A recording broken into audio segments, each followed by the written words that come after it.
नमस्कार, study with Preeti YouTube channel पर आप सभी का स्वागत है। आज का जो वीडियो है वो समान अध्ययन से संबंधित है, जो किसी भी कम्पिटिटिव एग्जाम के लिए अति महत्वपूर्ण है। तो आइए इस वीडियो को स्टार्ट करते हैं। तो आज का पहला प्रश्न है, आगा खान कप किस खेल से संबंधित है? तो इसका आंसर होगा option B, hockey. Hockey Bharat और पाकिस्तान का राष्ट्रीय खेल भी है और हॉकी मैच की अवधि 60 मिनट की होती है।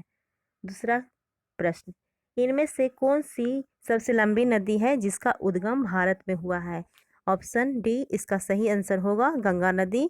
गंगा नदी की उद्भव होती है वो गंगोत्री के पास गोमाखी हिमानी गोमुख हिमानी से हुआ है।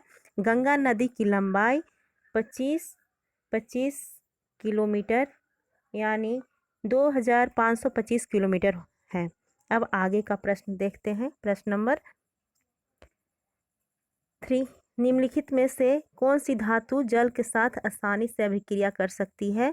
इसका सही आंसर होगा ऑप्शन डी, पोटेशियम। पोटेशियम जो बहुत ही अभिक्रियाशील धातु है और इसका प्रतीक के होता है। आगे चलते हैं। फूलों की घाटी राष्ट्रीय उद्यान भारत के किस हिमालयी क्षेत्र में स्थित है? तो इसका सही आंसर होगा ऑप्शन सी, उत्तराखंड। उत्तराखंड के चमोली जिले में फूलों की घाटी स्थित है। अब आगे चलते हैं।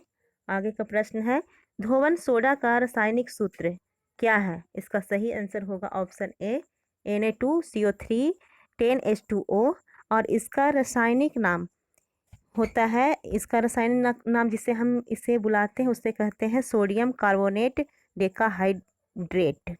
अब आगे चलते हैं। आगे का प्रश्न है, अंग्रेजों ने किस वर्ष में पंजाब पर कब्जा कर लिया था? तो इसका सही आंसर होगा ऑप्शन डी, 1849 ईस्वी। 1849 में पंजाब पर कब्जा कर लिया था अंग्रेजों ने और उस समय लॉर्ड डलहौजी ने शासन में विलय की घोषणा की थी। अगला प्रश्न है, कॉफी बोर्ड ऑफ इंडिया का मुख्य कार्यालय कहाँ है? तो इसका सही आंसर होगा ऑप्शन सी, बेंगलोर। आगे का प्रश्न है, आधुनिक आवर्त सारणी के किस समूह में पूर्ण संयोजी कोष और रासायनिक रूप से निष्क्रिय तत्व होते हैं? तो इसका आंसर है ऑप्शन डी, ऑप्शन बी 18। भारतीय संविधान के किस अनुच्छेद के अनुसार कोई भी व्यक्ति उपराष्ट्रपति पात्र नहीं होगा जब तक वह भारत का नागरिक न हो, 35 वर्ष की आयु पूरी न कर चुका हो और राज्य परिषद के सदस्य के रूप में चुने जाने के लिए योग्यता न रखता हो। तो इसका सही आंसर होगा ऑप्शन सी, अनुच्छेद 66। जबकि अनुच्छेद 64 के अंतर्गत उपराष्ट्रपति राज्यसभा का पदेन सभापति होता है। आगे का क्वेश्चन देखते हैं। ध्वनि का एक रूप है जो सुनने की अनुभूति पैदा करती है। तो इसका सही आंसर होगा ऑप्शन ए, यांत्रिक ऊर्जा। अब आगे चलते हैं। किस वर्ष स्वामी विवेकानंद ने रामकृष्ण मिशन की स्थापना कब हुई थी? तो इसका ऑप्शन होगा सी, 1897 में। 1897 में स्वामी विवेकानंद द्वारा इसकी स्थापना की गई थी और रामकृष्ण परमहंस नरेंद्र दत्त के गुरु थे और स्वामी विवेकानंद नाम खेतरी के राजा ने उन्हें दिया था। अब आगे देखते हैं प्रश्न, अमृत का पूर्ण रूप क्या होता है? तो इसका सही होगा option A, Atal mission for rejuvenation and urban transformation.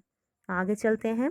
किसी निकाय को एक समान वृत्तीय गति में चलाने में लगने वाले आवश्यक नियत बल को कहा जाता है? तो इसका आंसर होगा ऑप्शन बी, अभिकेंद्रीय बल। अभिकेंद्रीय बल के अभाव में वस्तु वृत्ताकार मार्ग में नहीं चल सकती है। कपड़ा सुखाने की मशीन, दूध से मक्खन निकालने की मशीन आदि है अब केंद्रीय बल के सिद्धांत पर कार्य करती है। अब प्रश्न संख्या 14,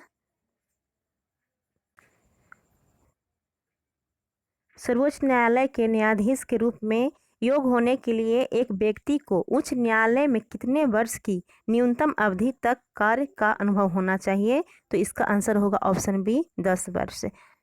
आगे का प्रश्न, एक सदिश राशि में परिमाण और दिशा दोनों होते हैं, जबकि अदिश राशि में केवल परिमाण होता है और दिशा नहीं होती। निम्न में से कौन एक सदिश राशि है? तो इसका सही आंसर होगा ऑप्शन सी विस्थापन, जबकि ऊर्जा, कार्य और गति हैं जो हमारे अदिश राशि होते हैं। आगे देखते हैं, भारत की रक्षा मंत्री बनने वाली पहली महिला कौन थी? तो इसका आंसर होगा ऑप्शन डी इंदिरा गांधी, जबकि पूर्णकालीन रक्षा मंत्री निर्मला सीतारमन थी और अभी वर्तमान में भारत की प्रथम महिला वित्त मंत्री भी निर्मला सीतारमन ही है। आगे का प्रश्न देखते हैं, एक ग्रह की त्रिज्या और द्रव्यमान पृथ्वी की त्रिज्या और द्रव्यमान के आधे हैं। इस ग्रह पर जी का मान क्या होगा? तो इसका सही आंसर होगा ऑप्शन सी 19.6 मीटर पर सेकंड स्क्वायर। प्रश्न संख्या 18, निम्न में से किस में 3 कक्षीय हृदय होता है? तो इसका सही आंसर होगा ऑप्शन ए उभयचर, जबकि पक्षी वर्ग में 4 वेशी ही हृदय होता है और मत्स्य वर्ग में द्विवेशी हृदय होता है। आगे का प्रश्न देखते हैं, डॉट डॉट बढ़ते भ्रूण के लिए पोषक उत्तक के रूप में कार्य करता है। तो इसका सही आंसर होगा ऑप्शन सी भ्रूणपोष। भ्रूणपोष बढ़ते भ्रूण के लिए पोषक उत्तक के रूप में कार्य करता है। निषेचन के लगभग 10 सप्ताह तक के विकसित युग्मनज को भ्रूण कहते हैं। आगे का प्रश्न देखते हैं, ध्वनि की प्रबलता किसमें मापी जाती है? तो इसका सही आंसर होगा डेसिबल। 50-60 डेसिबल से अधिक की ध्वनि स्वास्थ्य के लिए हानिकारक होता है, जबकि 30 से 40 साधारण वार्तालाप के लिए ध्वनि आरामदायक होती है। आगे का प्रश्न देखते हैं, भारत में किस वर्ष खाद्य सुरक्षा और मानक अधिनियम पारित किया गया था? तो इसका सही आंसर होगा ऑप्शन ए 2006। इको मार्ग चिन्ह 1992 में पर्यावरण एवं वन मंत्रालय ने लागू किया था। और आगे का क्वेश्चन देखते हैं, एल्काइन असंतृप्त हाइड्रोकार्बन जिसमें 2 कार्बन परमाणु के बीच एक तिहरा आबंध होता है, एक समान सूत्र है जो है ऑप्शन नंबर सी CnH2n-2, जिसे एल्काइंस असंतृप्त हाइड्रोकार्बन भी कहा जाता है और इसे एल्काइन कार्बनिक यौगिक का समान सूत्र CnH2n होता है। आगे का प्रश्न देखते हैं, ऋषिकेश भारतीय राज्य उत्तराखंड के किस जिले में स्थित एक शहर है? तो इसका सही आंसर होगा ऑप्शन डी देहरादून। आगे, चैल वन्य जीव अभयारण्य किस राज्य में स्थित है? तो इसका आंसर होगा ऑप्शन डी हिमाचल प्रदेश, जबकि सिमलीपाल अभयारण्य उड़ीसा में, इंदिरा गांधी अभयारण्य तमिलनाडु में, पंचमढ़ी अभयारण्य मध्य प्रदेश में इत्यादि होते हैं। आगे का देखते हैं, गतिज ऊर्जा के बारे में कौन सा सत्य कौन सा गलत है? इसका सही आंसर होगा ऑप्शन ए स्थिर अवस्था के दौरान वस्तु में निहित ऊर्जा को गतिज ऊर्जा कहा जाता है, जो गलत है, क्योंकि गतिज ऊर्जा के बारे में तो यह कथन गलत है। किसी विशेष अवस्था या स्थिति के कारण जो ऊर्जा वस्तु में निहित होती है उसे स्थितिज ऊर्जा कहते हैं और स्थितिज ऊर्जा होता है mgh, जहाँ m द्रव्यमान है, g गुरुत्व जनित त्वरण होता है और h ऊंचाई होता है। घड़ी की चाबी में संचित ऊर्जा स्थितिज ऊर्जा होती है। तो दोस्तों आज का वीडियो इतना ही। फिर मिलते हैं अगले वीडियो में कुछ नए कंटेंट के साथ। इस वीडियो को देखने के लिए धन्यवाद।